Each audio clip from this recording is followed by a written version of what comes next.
નાગાલેન્ડના bogus weapon licence કૌભાંડનો વિસ્ફોટ થયો છે।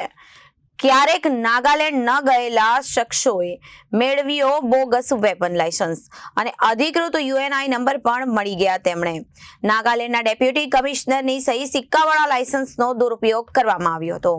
તમામ લાયસન્સ રિટર્નર પદ્ધતિથી મેળવ્યા હતા, જે વેપન લાયસન્સ બોગસ છે। તે પર યુએનઆઈ નંબર અધિકૃત રીતે રજીસ્ટર થયેલો પણ જોવા મળ્યો હતો। એમએચ વેબસાઇટ પર નોંધ 51 લોકોએ નાગાલેન્ડથી લાયસન્સ મેળવ્યા હતા। સુરતમાં 15 લોકો સામે ગંભીર ગુના નોંધાયા છે। નાગાલેન્ડના બોગસ વેપન લાયસન્સ કૌભાંડનો વિસ્ફોટ થયો છે। ક્યારે નાગાલેન્ડ ન ગયેલા શખ્સોએ મેળવ્યા બોગસ વેપન લાયસન્સ અને અધિકૃત યુઆઈએન નંબર પણ મળી ગયા। નાગાલેન્ડના ડેપ્યુટી કમિશનરની સહી અને સિક્કાવાળા લાયસન્સનો દુરુપયોગ તમામ લાયસન્સ રિટર્નર પદ્ધતિથી મળ્યા, જે વેપન લાયસન્સ બોગસ છે પર યુએનઆઈ નંબર અધિકૃત રીતે રજીસ્ટર થયેલો એમએચએ વેબસાઇટ પર નોંધ 51 થી વધુ લોકોએ કરાવી હતી। નાગાલેન્ડથી લાયસન્સ મેળવ્યા સુરતમાં 15 લોકો સામે ગંભીર ગુનો નોંધાયો છે। બધા લાયસન્સ હાથથી લખાયેલા હતા। જૂના લાયસન્સ અને બુકલેટનો રિટર્નર તરીકે ગેરકાયદેસર ઉપયોગ કરવામાં આવ્યો હતો। લાયસન્સ મેળવવા માટે સરકારી કચેરીમાં પગ પણ ના મૂક્યો અને આરોપીઓના કોઈ અધિકારીઓને મળ્યા ના ઇન્ટરવ્યુ આપ્યો ના આંગણે મારફતે દિલ્હી ના મોકલાતા અને બ્લુ ડાર્ટથી નાગાલેન્ડ કચેરીમાં ડોક્યુમેન્ટ પહોંચાડ્યા હતા। ડોક્યુમેન્ટ્સ પર સરકારી કચેરીના સરનામા સહી સિક્કા સાથે લાયસન્સ કુરિયર જતા હતા અને નાગાલેન્ડના કેટલાક સરકારી અધિકારીઓ પણ કૌભાંડમાં સંડોવાયેલા હોવાની શંકા છે। તપાસ શરૂ કરવામાં આવી છે। નાગાલેન્ડ પોલીસ સરકાર તેમની સુરત ક્રાઇમ બ્રાન્ચની ટીમ સ્થળ પર તપાસ માટે જશે અને 2 વર્ષથી રિન્યુ ન કરાયેલા લાયસન્સના બુકલેટનો દુરુપયોગ કરીને નવા લાયસન્સ ઇસ્યુ કરવામાં આવ્યા હતા।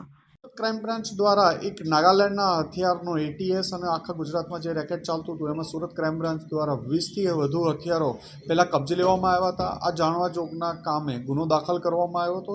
સુરત ક્રાઇમ બ્રાન્ચ દ્વારા 4 ઇસમોની ધરપકડ કરવામાં આવી હતી, જેમાં ગજાનંદ ગન હાઉસના જે માલિક છે એની ધરપકડ કરવામાં આવી હતી।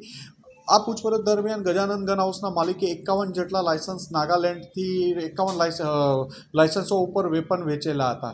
જે 51 વેપનો છે આખા ગુજરાતમાં અલગ અલગ લોકોને વેચવામાં આવ્યા હતા, જેમાંથી સુરતના 9 લોકો વિરુદ્ધ સિટીના 8 લોકોને આ વેપન વેચવામાં આવ્યા હતા। સુરત ક્રાઇમ બ્રાન્ચ દ્વારા ગજાનંદ ગન હાઉસમાંથી 16 વેપનો કબજે લેવામાં આવ્યા હતા કે જે અલગ અલગ શહેરના હતા। એ લાયસન્સ આવી ગયું હતું। લાયસન્સ આવ્યા બાદ આ વેપનોની એન્ટ્રી કરાવવા માટે ફરીથી લાયસન્સ મોકલવામાં આવ્યા હતા, જેથી આ 15-16 વેપનો એમને ત્યાં જમા હતા। 12 વેપનો પાછળથી 4 વેપનો કોઈ ફરીથી આપી ગયું હતું। આ રીતે 16 વેપનો એની પાસે અલગ અલગ જમા હતા। આ વેપનો કબજે લેવામાં આવ્યા હતા, જેમાં જામનગર, રાજકોટ, આણંદ, અમદાવાદ ત્યાંના અલગ અલગ શહેરના લોકો હતા અને સુરતના 4 લોકોના આપણે અહીંયા કેસ કરેલો હતો। જે બાકી 4 હતા એમના કેસ એટીએસ જે 51 લાયસન્સ હતા એમાં અમુક વિરુદ્ધ એટીએસે પણ સુરતના લોકો વિરુદ્ધ ગુનો દાખલ કરી એમની ધરપકડ કરવામાં આવી હતી। બીજા તમામ આરોપીઓની તમામ એસઓજી અને પોલીસ સાથે રાખીને બીજા આરોપીઓની ધરપકડ કરવાની કાર્યવાહી ચાલુ છે। લાયસન્સ વેરિફિકેશન આ લોકોએ જે પોતાના ડમી એડ્રેસ ત્યાં બનાવેલા હતા નાગાલેન્ડના, એ એડ્રેસનું વેરિફિકેશન ચાલુ છે। ત્યાંથી ડોક્યુમેન્ટ વેરિફિકેશનની કાર્યવાહી ત્યાંની પોલીસ સાથે સંયોજન કરી અને માહિતી મેળવવાની કાર્યવાહી ચાલુ છે। ઇન્વેસ્ટિગેશન દરમિયાન 26 લાખથી વધુના ટ્રાન્ઝેક્શન ગજાનંદ ગન હાઉસવાળાના અલગ અલગ 4 લોકોને ત્યાં દિલ્હી મોકલેલાના ટ્રાન્ઝેક્શનો મળી આવ્યા છે, જે એમની રેકોર્ડ ઉપર લઈ અને કાર્યવાહી એમને વિરુદ્ધ પણ ચાલુ છે। ત્યાંના આગળનું વેરિફિકેશન પણ ચાલુ છે। બ્લુ ડાર્ટ કુરિયર દ્વારા આ તમામ ડોક્યુમેન્ટ મોકલવામાં આવતા હતા, જે અહીંથી 8-9 માણસો જે ગજાનંદ ગન હાઉસવાળા પોતે 6 લાયસન્સ કઢાવી આપ્યા હતા, તો આ 6 માણસોના લાયસન્સ પણ એને જે ડોક્યુમેન્ટ્સ મોકલ્યા હતા તો એ ડોક્યુમેન્ટ્સ બ્લુ ડાર્ટ કુરિયર દ્વારા મોકલવામાં આવ્યું હતું। તો એમની પાસેથી પણ લાયસન્સ ક્યાં મોકલ્યા હતા, કઈ રીતે કોને રિસીવ કર્યા હતા એ માહિતી લેવાની પણ કાર્યવાહી ચાલુ છે। Reporter Arvind Rathod, Janadesh news, Surat.